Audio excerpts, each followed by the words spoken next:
Oke, selamat pagi, selamat siang, selamat malam teman-teman semuanya.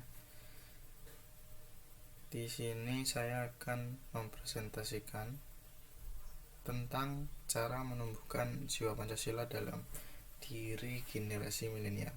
Sebelumnya, perkenalkan dulu, nama saya Restu Arif Kurniawan dengan NIM 682019 146. Langsung saja. Nah, sebelum kita membahas cara menumbuhkan jiwa Pancasila di generasi milenial, pelanggaran sila dalam Pancasila oleh generasi milenial ini akan saya bahas terlebih dahulu. Pelanggaran di tiap-tiap sila juga makna di tiap sila. Sila yang pertama, sila kedua, sila ketiga, sila keempat, dan sila kelima. Sebelum kita lanjut ke arti dari lambang dari Pancasila, kita intermezzo lah sedikit. Apa sih Pancasila itu? Pancasila merupakan sebuah ideologi dasar dari negara Indonesia yang merupakan hasil dari rumusan dan pemikiran para pahlawan yang telah berjasa dalam penyusunan Pancasila. Jadi Pancasila ini sudah ada sejak dulu kala dan menjadi ideologi dasar dari negara Indonesia yang tidak boleh diubah, karena Pancasila ini merupakan cita-cita bangsa Indonesia sejak dulu. Nah, Pancasila berasal dari bahasa Sanskerta yang terdiri dari dua kata, yaitu panca yang berarti 5 dan sila yang berarti prinsip atau asas. Jadi ada 5 prinsip atau asas yang ada sebagai dasar negara Indonesia. Lanjut yang sila pertama, ketuhanan yang Maha Esa, memiliki lambang bintang emas dan background hitam. Nah, di sini berarti kita sebagai warga negara Indonesia harus percaya dan bertakwa kepada Tuhan yang Maha Esa, sesuai dengan agama dan kepercayaan masing-masing individu ya teman-teman. Jangan mengedepankan agama-agamanya sendiri, toleransi lah. Nah, pelanggaran yang dilakukan generasi milenial di sila yang pertama ini, yaitu yang pertama ada kurangnya sikap toleransi terhadap agama lain. Yang kedua, tidak menjalankan kewajiban beribadah sebagai umat yang beragama tentunya. Seperti kalau Islam ya sholat, kalau Katolik atau Kristen kan ke gereja, atau yang lain ya sesuai dengan agamanya lah. Banyak sekarang yang melupakan itu, saya contohnya.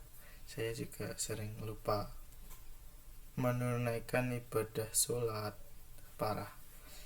Lanjut yang ketiga, ada fanatisme yang bersifat anarki. Nah, ini jiwa-jiwa muda yang membara. Lanjut yang keempat, radikalisme, separatis, dan teroris. Karena menurut berita yang pernah saya dengar itu, radikalisme serta teroris itu targetnya adalah anak-anak usia muda atau remaja yang bertujuan untuk mengubah ideologis dasar negara dengan dasar ya agama tersebut. Jadi untuk generasi milenial harap hati-hati ya. Lanjut di sila yang kedua, ada kemanusiaan yang adil dan beradab dengan simbol background merah serta mata rantai. Nah, di sini berarti memahami bahwa setiap manusia memiliki derajat yang sama. Semua rakyat Indonesia memiliki hak yang sama di mata hukum, agama, masyarakat, dan yang lainnya. Tidak ada perbedaan antara satu dengan yang lainnya. Nah, di sini masuk ke pelanggaran yang dilakukan generasi milenial di sila yang kedua, yaitu ada pembunuhan. Nah, parah ini kalau generasi milenial sudah membunuh. Itu aduh parah. Pembunuhan ini biasanya ya terjadi, setahu saya ya, karena kalau ada tawuran misalnya, atau merebut pacar misalnya ya, nggak tahu lah, pokoknya tawuran itu yang biasanya sering terjadi. Lanjut, ada pembulian. Pembulian ini efeknya bagi korban itu sangat parah, bisa trauma, atau mungkin bisa juga dia bunuh diri ya teman-teman, bahaya. Jadi jangan sekali-kali Anda melakukan pembulian, tidak baik. Lanjut, ada perbudakan. Nah, perbudakan ini biasanya kalau setahu saya ya di suatu generasi milenial, misalnya di kampus atau di SMK gitu, ada suatu geng komplotan lah ya, ya itulah. Nah, di situ ada kayak ada bos. Nah, misalnya itu ada anak buah yang disuruh apalah, padahal itu disuruh tidak baik ya, mau aja itu. Jangan begitu teman-teman. Setahu saya perbudakan itu yang seperti itu di generasi milenial. Lanjut, yang terakhir, kekerasan seksual terhadap anak di bawah umur. Aduh. Lanjut saja. Lanjut di sila yang ketiga, yaitu Persatuan Indonesia. Nah, Persatuan Indonesia ini memiliki lambang pohon beringin dengan background hitam. Ini berarti walaupun masyarakat Indonesia terdiri dari beragam pulau, etnis, suku, bahasa daerah, agama, ras, dan yang lainnya, namun tetap wajib mendapat persamaan kedudukan serta persamaan kesejahteraan di bawah naungan pemerintah. Pelanggaran yang dilakukan generasi milenial di sila yang ketiga ini yaitu tidak mencintai produk dalam negeri atau mencintai produk yang bukan dari dalam negeri. Banyak sekali sekarang yang seperti itu ya. Bahkan budaya pun mulai terkikis karena masyarakat di Indonesia, terutama generasi milenial ini lebih suka ke Korea, ke Jepang, ya pokoknya itulah. Tidak mencintai budaya sendiri itu juga termasuk. Yang selanjutnya, menyebarkan kebencian dan permusuhan. Di sini seperti menyebarkan hoak lah, dimana misalnya kampus X menyebarkan hoak dimana memperjelek kampus Z. Nah, kampus Z ini tidak terima dan melakukan balas dendam. Nah, itu yang merupakan menyebarkan kebencian dan permusuhan. Lanjut, yang terakhir, tidak menghormati perbedaan agama, suku, dan kebudayaan. Jadi dimohon untuk generasi milenial, kalau berteman itu tidak usah membedakan hal tersebut. Bertemanlah aja karena ya berteman berbeda agama, berbeda suku dan kebudayaan itu asik, bisa bertukar cerita, ya banyaklah hal-hal positif. Lanjut di sila yang keempat, yaitu kerakyatan yang dipimpin oleh hikmat kebijaksanaan dalam permusyawaratan perwakilan. Memiliki lambang banteng dengan background merah. Wah, ini bukan PDI ya teman-teman.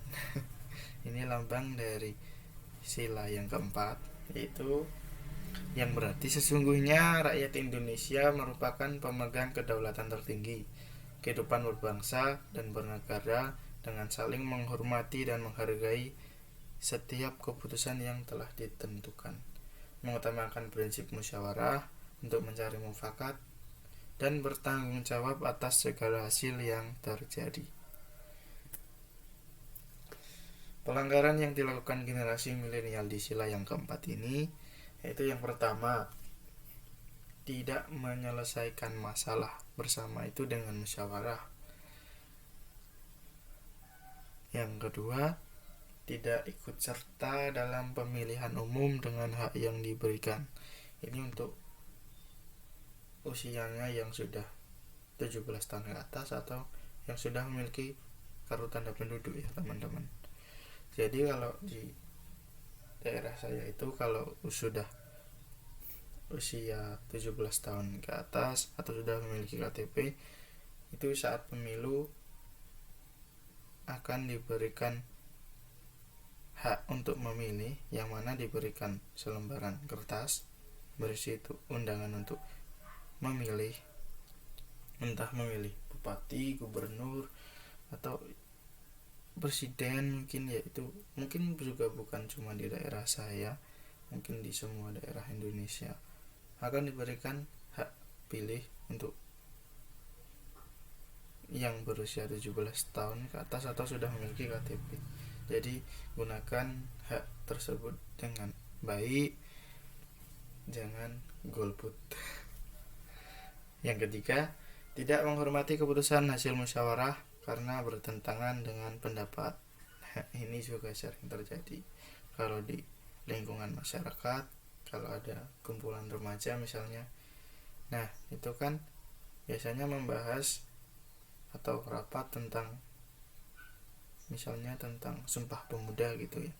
Sumpah Pemuda kita akan melakukan hal ini. Nah, ada 1-2 orang yang tidak setuju, tetapi itu tidak setujunya dipendam dalam hati. Jadi tidak mengutarakan kalau dia kurang setuju karena pendapatnya ditolak, tapi saat hasil tersebut dilaksanakan, dia tidak melaksanakan tanggung jawabnya dengan baik. Nah, karena dia tidak sependapat, tidak sesuai pendapatnya dengan yang dirapatkan saat itu. Untuk sila yang terakhir, yaitu keadilan sosial bagi seluruh rakyat Indonesia, memiliki lambang padi dan kapas. Seluruh rakyat Indonesia mendapatkan perlakuan yang adil baik dalam bidang kebudayaan, agama, suku, hukum, politik, ekonomi, dan sebagainya. Artinya seluruh rakyat Indonesia ini seharusnya mendapatkan perlakuan yang adil dalam segala bidang. Pelanggaran yang dilakukan generasi milenial di sila yang kelima, itu yang pertama, tidak sadar sosial. Jika ada teman yang kesusahan, misalnya tidak membawa uang saku lah, contoh sepelenya, tidak membawa uang saku, ya kebingungan, kita minimal ya kita belikan jajan lah buat dia, atau kita ajak makan, atau kita pinjami uang terlebih dahulu lah jika kita punya. Yang kedua, gotong royong di masyarakat sudah mulai terkikis. Yang ketiga, tidak menghormati orang yang lebih tua. Mohon maaf, itu ada kekeliruan penulisan. Tidak menghormati orang yang lebih tua. Banyak sekali sekarang terjadi. Tidak menghormati orang yang lebih tua, bahkan orang tua sendiri pun tidak dihormati. Jadi buat yang masih memiliki orang tua, sayangi dan cintailah beliau, karena kita semua ini akan sukses dengan doa mereka, dengan usaha mereka. Jadi cintailah orang tua kita dan hormatilah orang yang lebih tua, jangan lupa itu. Nah, di sini kita akan membahas cara menumbuhkan jiwa Pancasila di generasi milenial. Yang pertama, selalu ingat bahwa ada Tuhan sebagai pusat dari kehidupan segala sesuatu dalam bentangan dunia. Generasi milenial harus sadar bahwa semua ini adalah milik Tuhan, sehingga kesombongan dalam diri manusia dapat terminimalisir dan berusaha untuk selalu mengambil manfaat positif dalam setiap kemudahan. Ambil sisi positif. Yang kedua, Pancasila harus dijadikan acuan dalam menjalani hidup bermasyarakat, berbangsa, dan bernegara, di mana kaum milenial harus bijaksana, selalu adil dalam pikiran dan perilaku etis terhadap sesama, tidak menggampangkan sesuatu, dan terus berusaha berbuat kebaikan yang mementingkan kepentingan umum. Jangan manut egone dhewe. Yang ketiga, harus bersikap toleransi akan perbedaan dan memegang teguh pendirian yang tidak bisa diacak oleh bangsa luar. Harus bergotong royong tentunya untuk mengangkat derajat bangsa Indonesia. Yang keempat, harus memiliki sifat demokratis dengan mementingkan aspek musyawarah untuk mencapai mufakat dalam pengambilan keputusan. Keputusan tidak boleh diambil secara otoriter, tidak boleh. Harus dengan musyawarah untuk mencapai mufakat. Yang terakhir, yang kelima, harus mengusahakan keadilan sosial dengan cara mengkritik struktur sosial, ideologi, politik dalam negara dan masyarakat yang menciptakan ketidakadilan sosial bagi rakyat. Jika rakyat merasa tidak adil, diberlakukan tidak adil, sepatutnya generasi milenial juga membantu menyampaikan aspirasi mereka. Seperti itu. Sekian dari saya, kurang lebihnya mohon maaf. Jika ada salah kata juga mohon maaf. Sekian, terima kasih.